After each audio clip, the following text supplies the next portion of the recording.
If you look at the Old Testament was written by several different writers living over the course of 1100 years. So they wrote this Old Testament, which is Genesis through Malachi, was written over 1100 years. We have several writers, correct?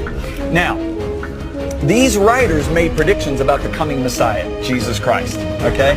Predictions like he'd be born in Bethlehem, he'd be born of a virgin, he'd ride into Jerusalem on a donkey, he'd be betrayed by a friend, he'd be betrayed for 30 pieces of silver. That 30 pieces of silver, it's actually in the Old Testament, would buy a potter's field. I mean, on and on and on. There's 300 of these predictions in this Old Testament, okay?